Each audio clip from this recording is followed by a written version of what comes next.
Hi there, CoolDog owners, my name is Miha and today we will talk about very important subject. Today we will talk about how to teach your dog to walk on a loose leash.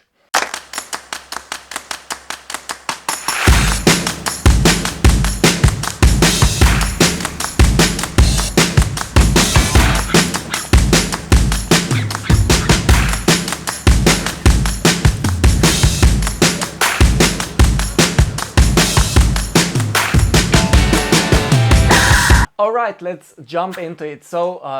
Walking on a loose leash or dog pulling the leash is one of the most common problems which occurs when you have a dog. So many dog owners struggle with that problem, and there are few things that you have to know in order to put yourself in better position and in order to help your dog get this behavior right.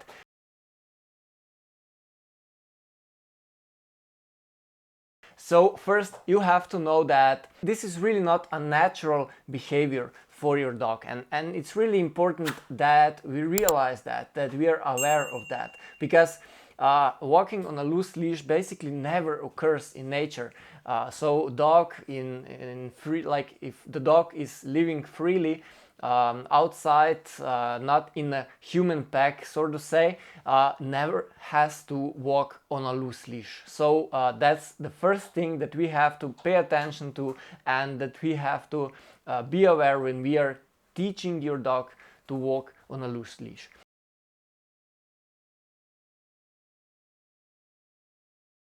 The second thing that is really important here is you have to know that preventing your dog from pulling the leash or stopping the pulling is not equal to teaching your dog how to walk on a loose leash. And that's really important concept, and too much dog owners are doing just the opposite, and that's why they are not successful. So I often see this picture.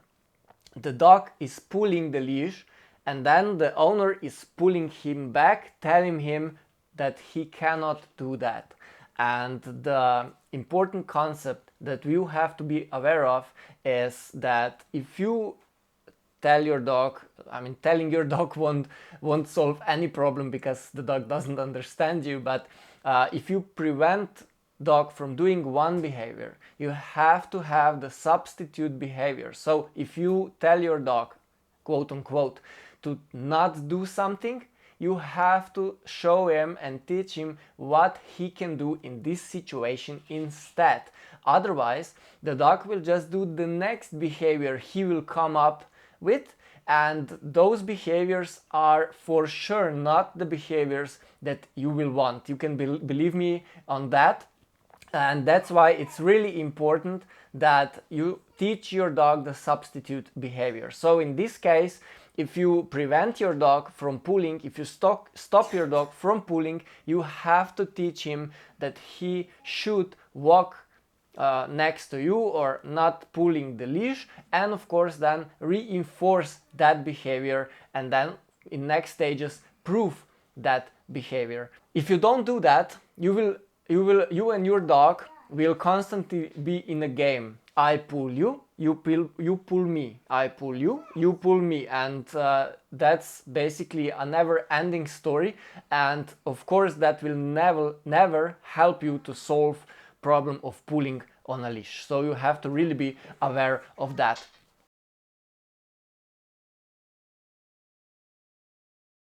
The next thing, the next problem that really often occurs is dog owners are using leashes that are too short, and too short leash is one of the most common mistakes that cause your dog to pull even more.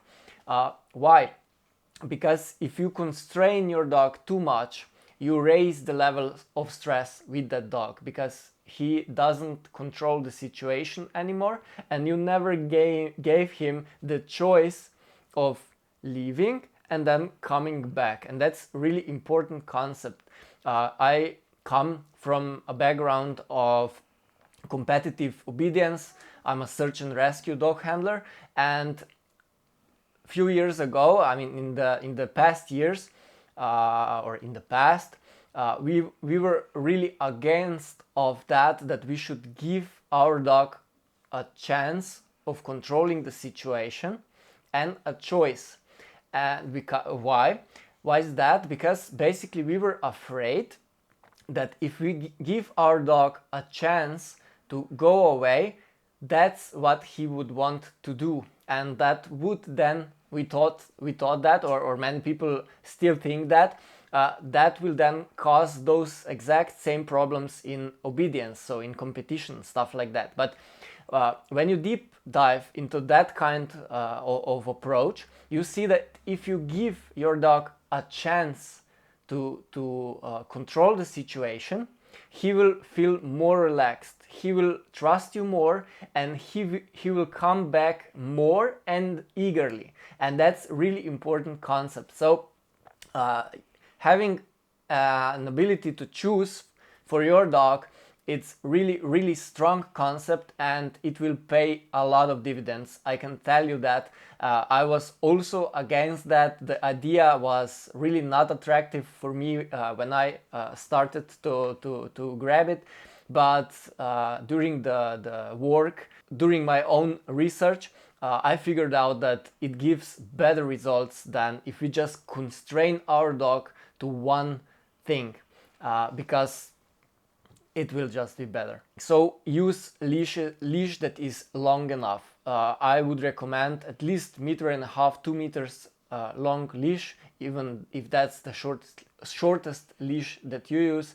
But shorter than that, it will cause you problems, and of course we don't want any additional problems with our dog, because during the life with our dog, during the raising process, the socialization and stuff like that, we ran into a lot of problems, and we really have to be sure not to cause ourselves even bigger problems in those situations.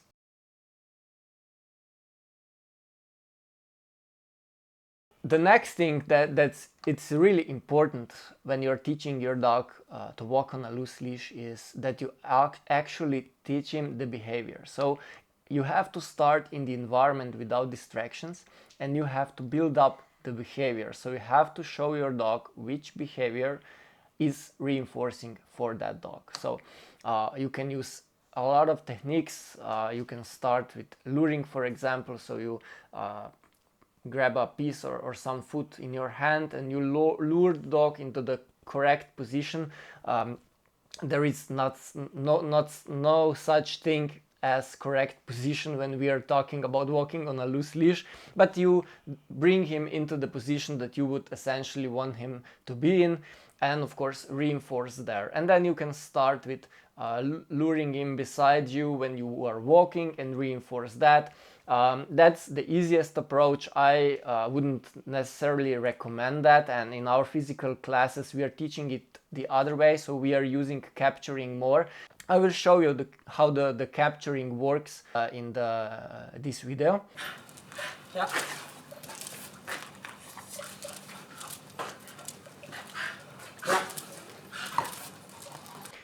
So what we do is essentially we start moving. We have our dog on a long enough leash, we start moving, and we basically wait for our dog to come next to us by himself. So when the dog comes to the correct position, quote unquote, we mark that with a clicker or marker, whatever you are using, and of course reward dog in this position. And then we start randomly moving around in different directions. We always try to go at the opposite direction that the dog wants to go when we are trying to teach that, and then every time the dog comes by our side, we click or yes or whatever marker you're using and reward the dog. Change the position, change the direction, the dog comes by, yes, and reward. And that's really effective technique, because the dog then learns that by doing some action by himself is reinforcing for him or her. And if we teach behavior that way, the dog really catches up the behavior really quickly. So he learns that behavior really quickly, which is really beneficial. But of course, we don't stop there. We have to prove the behavior so that the behavior becomes really fluent. And then we have to start randomly reward that behavior. So we reward on random duration. Sometimes we do like 2-3 steps, yes, reward. Sometimes we do 10 steps, yes, reward. Then we do 1 step, yes, reward. So the dog knows that the position and staying in that position is reinforcing for it, but it doesn't know where or when the reward will come. And that's really a powerful tool when we are teaching our dog something, so that the dog expects the reward to come, but doesn't know when or how the reward will come.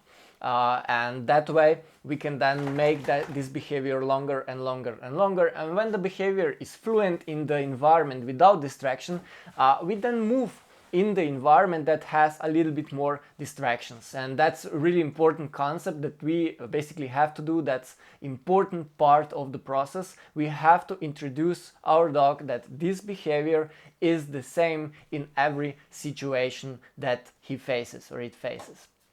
And why is that important? Because the dogs learn in pictures, and when we teach the behavior home alone without distractions, in the environment where our dog knows everything, everyone, every smell, it's really simple for our dog to concentrate on that behavior, to basically cooperate with us. And when we start to incorporate more distractions into the process, of course, the behavior or sustaining the behavior becomes harder for him. And then it's really important that we do this gradually. You have to pay attention on your dog, so on what your dog is communicating to you with his behavior. And if you see that the environment is too stressful for that dog, of course the learning process cannot take part in that kind of environment. So please make sure that when you're adding distractions into the process, that you do it gradually and that you raise the criteria only when the dog is truly ready for that. And if you will see that the dog is really uncomfortable there, if you see the stress levels is high, the body language is not relaxed, then you have to make sure that you stay in that behavior longer, or even take a step back and choose the behavior with less distractions. So really pay attention to that, because if you will try to skip steps in this part of the process, you will fall into a loop, and coming out of that loop will be harder and harder the deeper you go. So please make sure, add distractions, but add them gradually.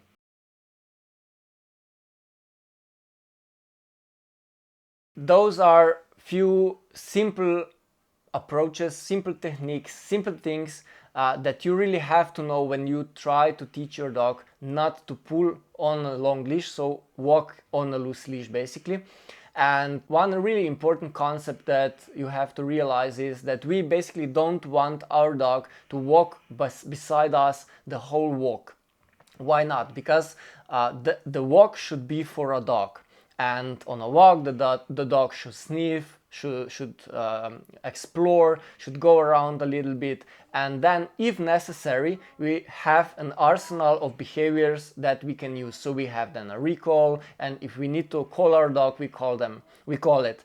And then if we come to, I don't know, a place that we need our dog besides us because of its safety, or because there are other dogs that we don't want to come close to, or any other scenario that you can imagine, that we have this behavior on our disposal that we can use. So we then say, I don't know, walk or something. I don't know what command you will use, it doesn't matter basically. So I say walk, the dog starts walking with me, and when this situation is over, when the dog can go free, I can go, okay, you're free now, and the dog goes and is a dog again, so it can sniff, it can explore, pee and poo and like do the doggy things. So that's really important. So don't really force too much of walking on a loose leash. It's good that your dog knows it. It's good that you can use it, but don't use it too much. So the walk should be for your dog. Thank you for your attention. It was really a pleasure to introduce you this topic. I hope that you learned something new today. If the video was useful for you, please subscribe, and if you have any questions, leave those in the comment section below and we will be more than happy to answer those questions, and if necessary, prepare additional content to answer those questions. So have a nice day, enjoy, and bye bye.